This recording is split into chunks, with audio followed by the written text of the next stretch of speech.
In my campaigns, Hirelings and Henchmen are used to give the party a better chance of success. In today's video, I'm going to be telling you guys what Hirelings and Henchmen are, how I run them, and how I use them. And I've been running Henchmen now for years, and it doesn't really matter what system you're running, what version you're running. Hirelings can be super useful for many reasons, and we're going to talk about all those reasons today in this video. Hirelings and Henchmen are low-level followers who assist and support the party in various ways. The main way they do this is by, joining in combat encounters, which means they can take hits, deal damage, and just be another cog in the party's engine, so to speak. These followers are typically used in groups that require aid, but perhaps the party are taking on a difficult and perilous job where they need some extra muscle, or maybe they just need someone in their group who can perform a special skill that they do not have, like lockpicking, for example. In my campaigns, my players are always looking for interesting hirelings to bring along, as I don't really fully balance my encounters fully, especially for random encounters, which means that encounters can be easy, medium, hard, or deadly. This means, having hirelings is always going to be useful because the party never knows what they're going to encounter on their travels or their adventures. It's a lifeline, you see, and they do obviously pay for the service. It's not like it's free or anything.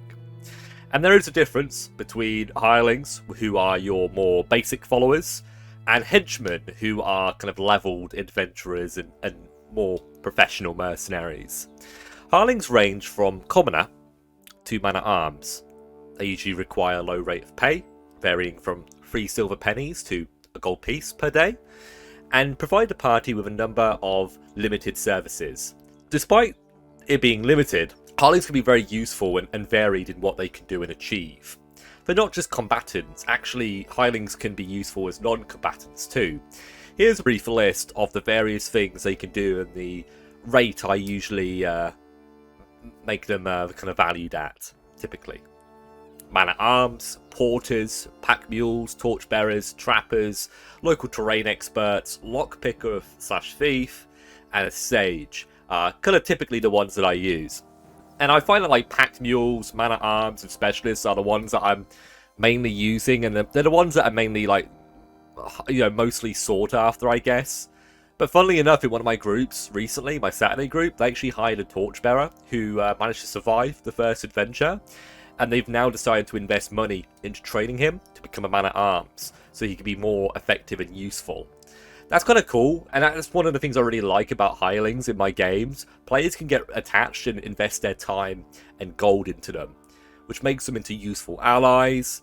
And I just think as dungeon masters, it's not always easy to get your players interested in NPCs, but hirelings is a way of doing that and actually keeping these NPCs quite useful, Henchmen, on the other hand, are leveled adventurers and NPC heroes who are looking for a group to join.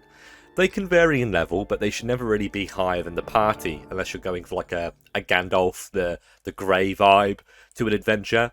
These henchmen are likely going to have features, abilities, maybe even a few spells, depending on the system and version and obviously their class that you're playing. I typically don't give them all the abilities that a class would offer, and I sometimes even come up with my own homebrew features that makes more sense for the character, usually quite weak abilities that don't make the characters, the players, feel like the henchmen are more powerful than they are. But there are various resources available online, like the sidekick class for D&D, which can be used by dungeon masters who want to bring in henchmen who are a little bit more interesting and powerful. But it is worth considering when you kind of use these systems and supplemental rules, how this will change the power level of the party and what kind of encounters you're now going to need to throw at the party in order for it to be a challenge. I hope you guys are enjoying the video so far, and this is obviously really a subject that I was excited to cover. If you guys are liking the video, make sure you give the video a like and show your support towards the channel. And if you think I've done enough, feel free to subscribe too. Your engagement and support really motivates me to continue making videos, and obviously on subjects that you guys are interested in. Let's get back into the video. Players can typically find hirelings in local pubs, where most mercenaries and men who are out of work will go to look for opportunities. Some hirelings might even put up an advertisement on the local town board saying, "Oh yeah, my name's Gus and I'm 6 silver pennies to be hired and I'm a torchbearer." You know, like, yeah, that's quite cool, right? Because it feels quite realistic. But they could also be at the Mercenaries Guild if there's a Mercenaries or Slayers Guild in town, where the players could go to if they wanted to recruit individuals to service. In my games, followers are expected to be paid at the start of each day, and are expected to be treated with some level of dignity and respect by those who contract them. You can choose, if you want to use like a morale system for your hirelings, which will allow you to roll a check every time something bad happens, which could put their morale into question. Something like another hireling getting killed, getting ambushed, running out of rations, or getting frightened by a monster. These are all really good examples of times where you can roll a morale check. I'd recommend the 2d6 system, where if you roll higher than their morale score, they will refuse to do the stated task, or flee, or worse, right? Basic followers have a low morale score, whereas, better followers have a higher one. It's easy to determine what these scores are by using this table. So obviously the idea is you want to kind of roll low, and if you roll high, then the hirelings are leaving. That's kind of the whole idea. If you're going to use this morale system, it's important that you let your players know this and tell them that if they treat hirelings well, the morale score can actually temporarily go up by a couple of points, making it more difficult for them to route. Examples of good treatment could be things like, buying them wine skins, fresh meat, giving them a pay bonus, and getting them new gear. If followers think that their employers value and appreciate them, they are more likely to work harder and, provide better work ethic on the job. This applies to many industries in the real world, but especially in our games to men-at-arms and other followers. So definitely worth letting them know. Whilst using hirelings is great, it's worth considering how you'd actually like to run them in terms of their health. In older systems, hirelings didn't really have a lot of hit points because, well, players didn't really have a lot of hit points. So when the hirelings hit 0 HP, they were dead. Just like that. Just like a player was, right? It was pretty simple, but obviously now with the invention of 5e and Pathfinder and similar kind of high fantasy systems, characters have ways to avoid death, like death saves, which obviously lowers the rate of death in campaigns and encounters. In my games, Hirelings and Henchmen actually have wounds rather than hit points. Kind of like Warhammer Fantasy 4th Edition has wounds, right? There's some other systems as well. I think Savage Worlds has wounds as well. And every time they hit by an attack, they lose a wound. If it's a critical hit or a hit from a very powerful monster or spell, then they lose 2 wounds. If a follower reaches 0 wounds, well, they're dead. If you want to give them death saves, you can, but this will only make hirelings a lot more difficult to kill, and one of the main reasons why I actually like using hirelings is it allows me to show the dangerous side of my world without having to kill a PC every week or so.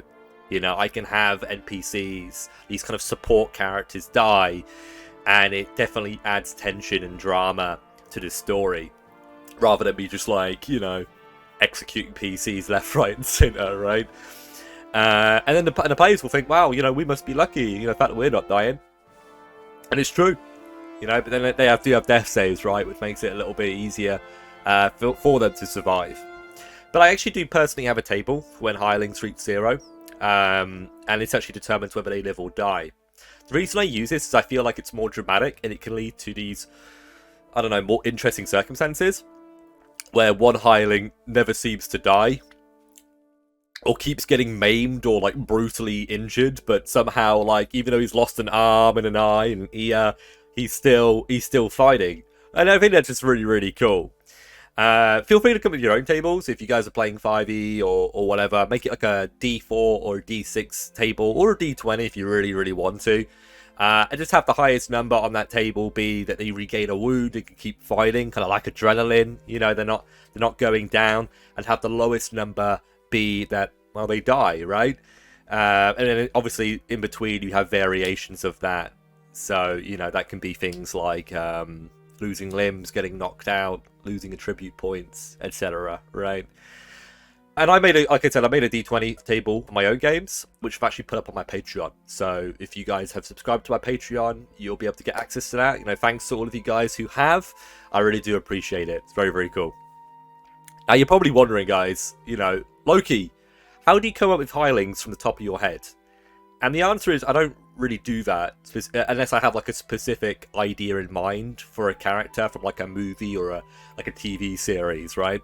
I actually use an online generator that I'll post in the description of this video, which allows me to generate hirelings for OE, basic, or 1E game systems. Because I use a wound system, it's very easy for me to convert them over to 5E.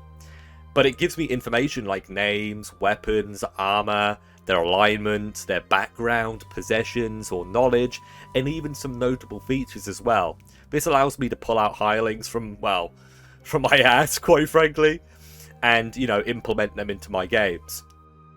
I found this resource just before I started running the Barrow Maze module for my players, and it was highly recommended on various blogs and Reddit posts that I came across. The big thing for me when it comes to, you know, what I believe makes a good dungeon master are the resources and various tables that I have at my disposal, which I can use to add value to the game that I'm running.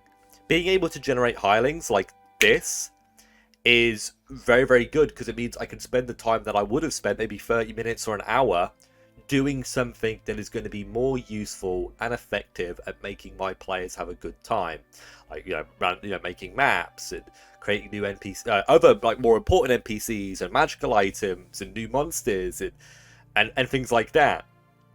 You know, obviously, you know, some dungeon masters don't like rolling or generating content, but it's not a new idea. People have been doing it for decades through like D100 charts and tables. It's just now that it's gone virtual and it allows for you to roll on generators that have, you know, thousands of options. Anyways, guys, I hope you enjoyed today's video. How do you feel about using hirelings and followers? Have you had a follower or guide join your party before? Let me know in the comments below. Best of luck to you guys who are planning to introduce new hirelings into your games. I'll see you guys next time on Loki's Lair. Until then.